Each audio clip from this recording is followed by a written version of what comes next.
Hello guys, in today's video I talk about how to fix TikTok edit quality problem.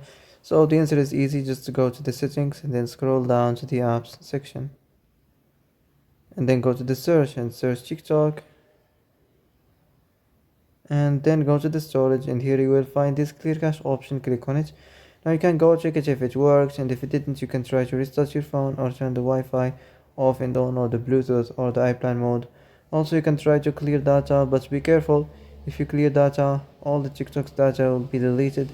This includes all files, the settings, the accounts, the databases, etc. So be careful if you want to clear your data.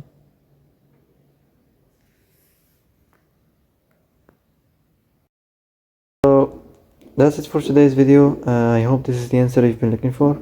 And if you like this video, don't forget to like and subscribe, and see you in the next video.